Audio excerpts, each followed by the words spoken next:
Hello everyone, this is Lori from Grammy's Keepsakes, and we're going to play with BeeBeeCraft.com buttons today. These are the fun little wooden buttons that I got, and they have several different styles, and the ones I'm going to play with are these big brown wooden ones. And what I'm going to try to make is a journal cover. So I've kind of got it laid out a little bit. Let's move the machine a little bit. And this is what I've been playing with. I've been just cutting out some seam binding and some little calico fabric, and I tried to cut it into leaf shapes. I coffee dyed the green fabric because it was a little on the bright side, and I wanted it that vintage look that I like so much. And so let's see what we can come up with. Turn on the machine. Let's bring it into view if we can. Bear with me. And I'm going to try to do a little bit of free motion.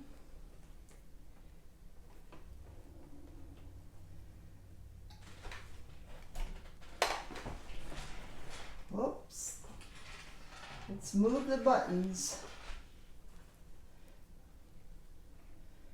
And we're going to bring our thread up first.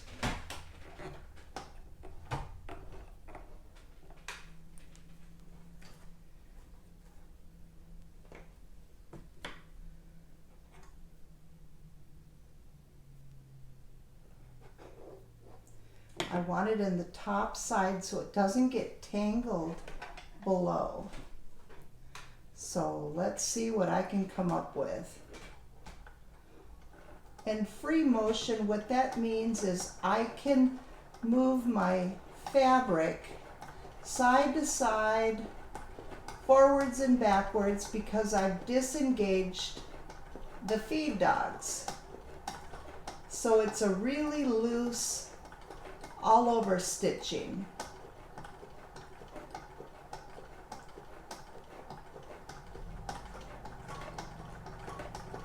And you can go as fast or as slow as you want.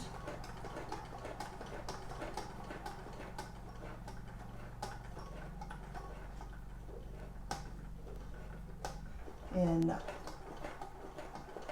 let's go backwards a little bit.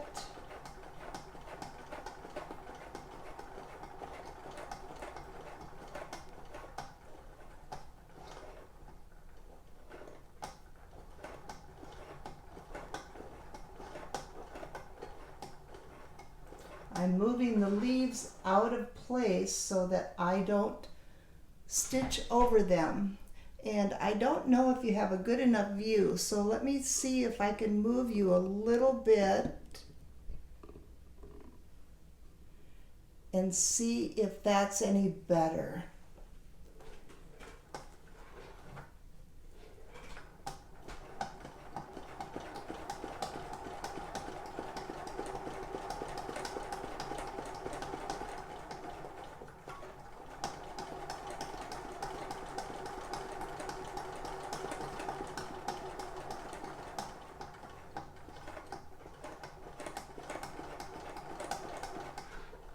Okay, move those.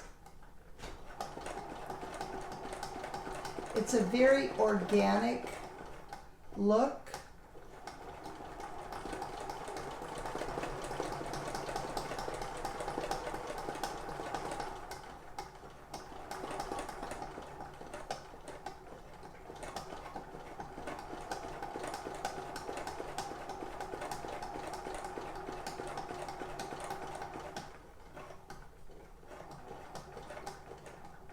Okay, and now I'm going to bring the leaves down.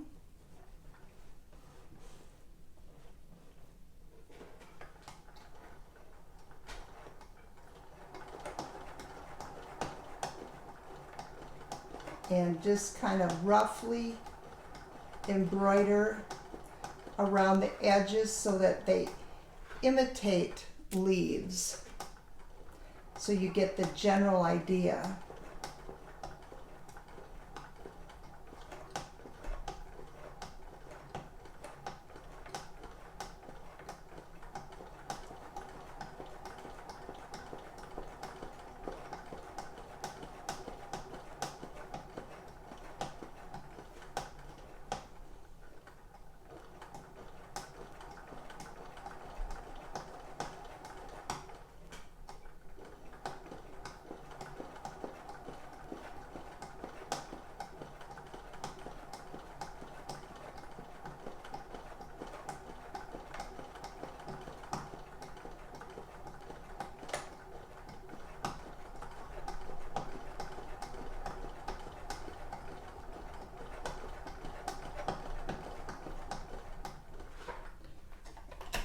So I'm going to bring that up so that you can get a little idea of what I've done. So I'm going to go ahead and play some more with some of these leaves, and I will be right back and we will attach those pretty buttons. Okay, I'm on the last little flower.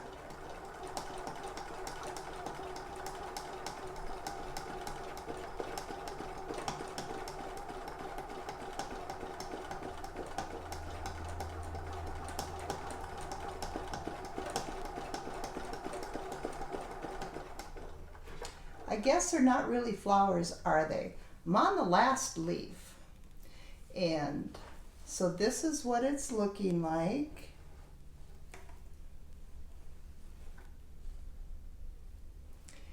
And I want to double check. Looks like I hit everything. This is good. I'm going to go ahead and release the thread and pull it to the back side and get rid of the machine. Okay, let's clip our threads that are laying on the top.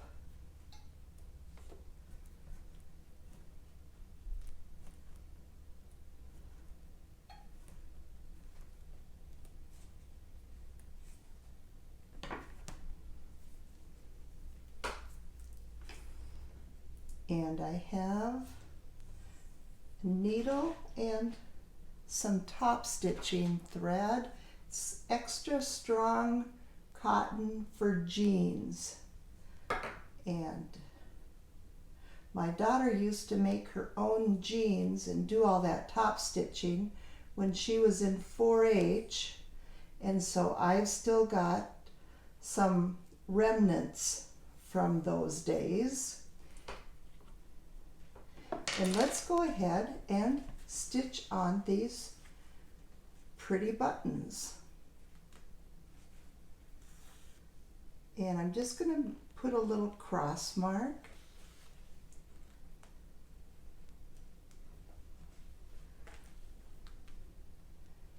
Try to make it so you can see what I'm doing. I'm at the dining room table again. So I'm at completely different angles.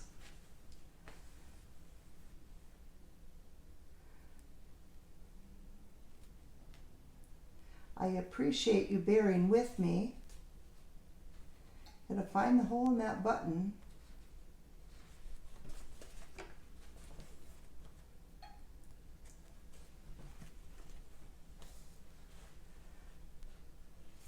So I'm just gonna tie a quick knot back here.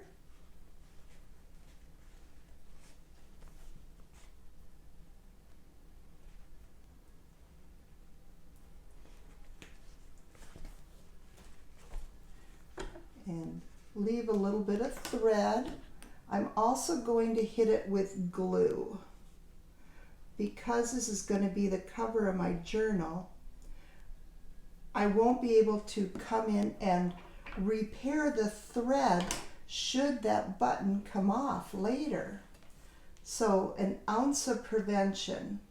And I'm going to go ahead and put some more thread on the needle.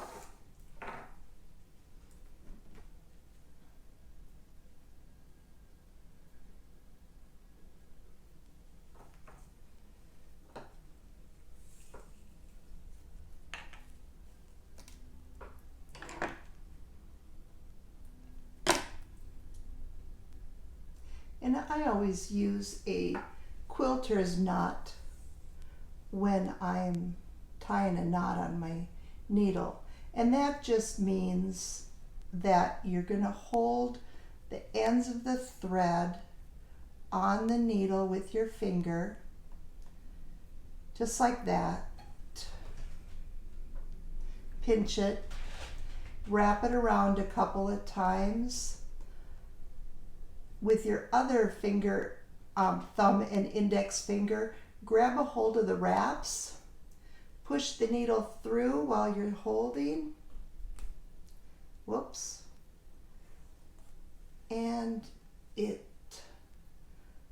got tangled up.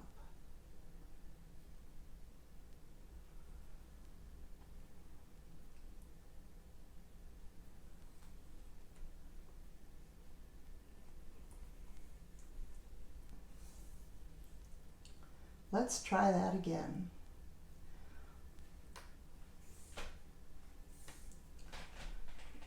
The ends of the thread on the near the eye end of the needle, hold on to it, wrap it a couple of times, and pull. And then you have your quilter's knot. So let's grab a fun button.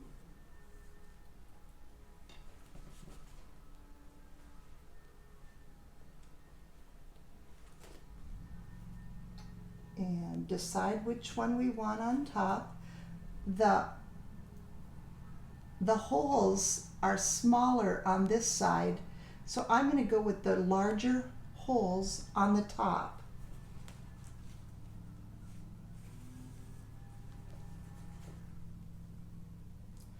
I think this is going to be a fun journal.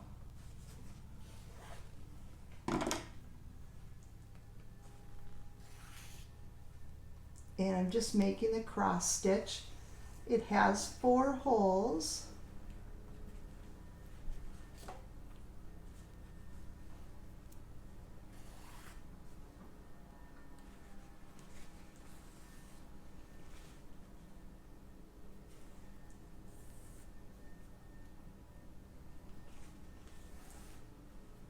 I'm going to go ahead and tie that knot again.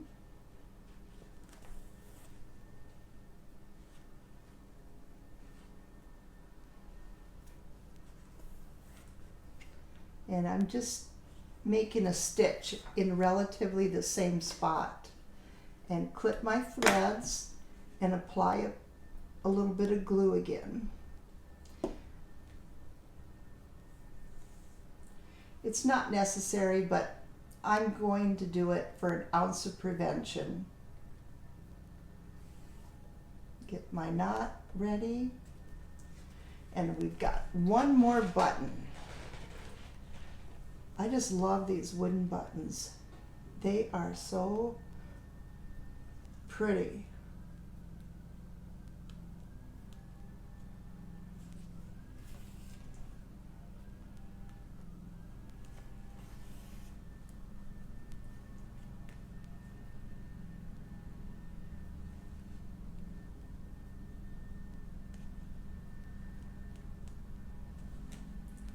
And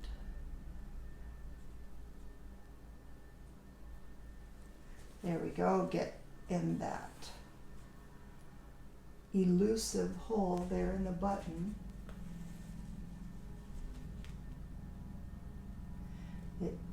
I hope you aren't bothered by, sounds like my neighbor is doing some yard work and She's making some noise out there. There, my 3 buttons. Let's go ahead and tie that knot.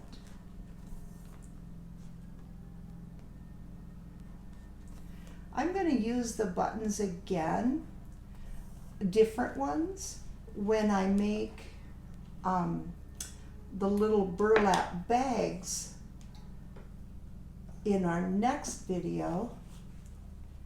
But I thought this would be a fun project to give you another idea for journal covers.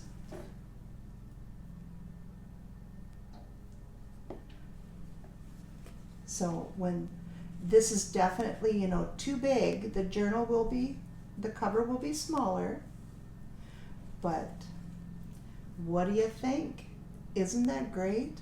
I love it. But I want to thank you for watching, and go ahead and check out BeeBeeCraft.com. They've got some wonderful craft supplies. Have a creative day.